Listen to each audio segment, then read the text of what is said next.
Have you ever looked at the USS Arizona and wondered why she's still there? I don't mean why she sank. If you're watching this video, you probably already know that. But if you're unfamiliar, the Arizona was an American battleship moored at Pearl Harbor on the morning of December the 7th, 1941, when Japanese aircraft attacked. A 1,760-pound armor-piercing bomb dropped through her forward deck and detonated her forward magazine. 1,177 men died aboard her that morning, more than any other American ship in any war ever. What I want to know is why she's still sitting there at the bottom of Pearl Harbor. Because here's the thing. Almost every other American battleship at Pearl Harbor that day was salvaged. The Oklahoma was raised. The California was raised. The West Virginia was raised. The Nevada was raised. Even the Utah and the Oklahoma, both of which had capsized completely, were at least partially lifted. The Arizona is the exception. She went down on December the 7th, 1941, and she's been sitting there ever since. And the reasons why involve a ship that was essentially destroyed before she even sank, a Navy decision that was made within months of the attack, and a choice about what to do with over 900 men that would shape how America remembers Pearl Harbor for the next 80 years. The Arizona was commissioned in October 1916.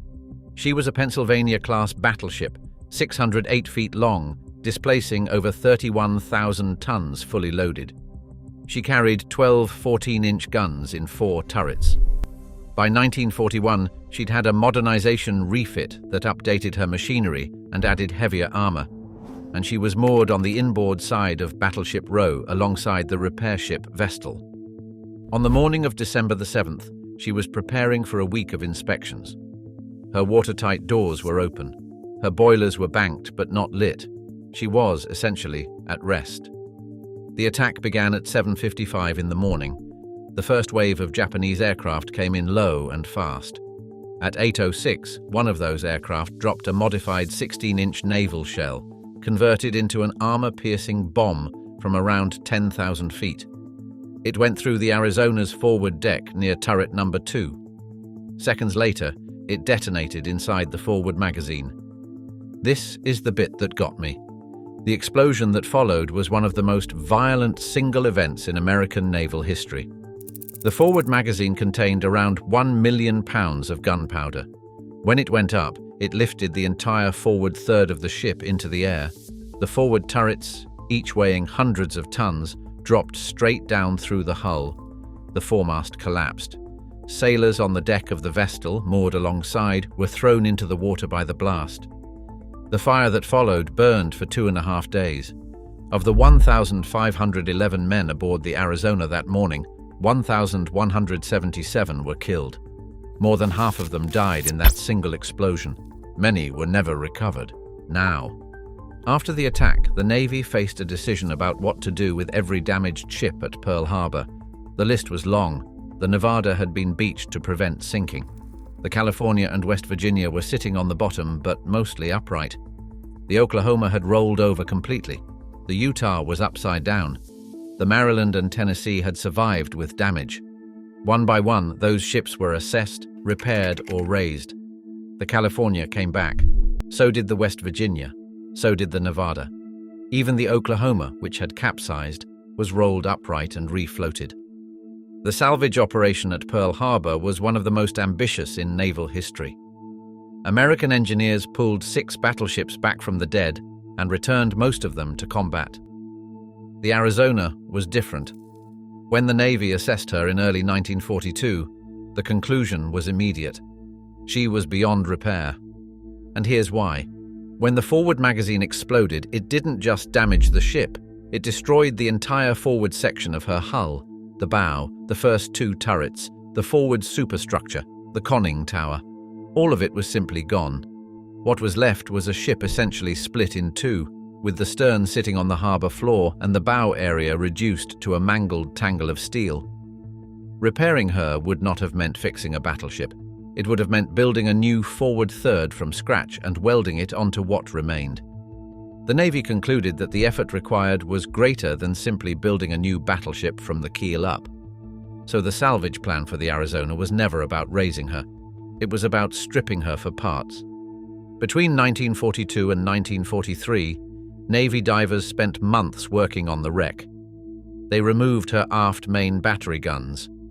Turrets 3 and 4, the two that still had their barrels, were lifted out and repurposed for coastal defense installations in Hawaii. Other equipment was stripped, fittings, fixtures, anything that could be used elsewhere. By the time the work ended, the Arizona had been cut down to a hulk below the waterline. Then a decision was made that changed everything. The Navy declared the wreck a permanent war grave and stopped. This is the interesting part. At the time, in 1943, there was no law requiring the Arizona to be preserved. The Navy could have scrapped her the way they eventually scrapped the Oklahoma. They chose not to, and the reason comes down to what was still inside her. More than 900 of the men who died on the Arizona were never recovered. Most of them are still inside the wreck. Some were trapped in compartments that flooded too fast. Others were killed by the explosion and never found. The ship is, quite literally, a tomb for the majority of her crew. Cutting her apart for scrap would have meant disturbing those men. The Navy decided they would not do it. And here's where it gets genuinely unique.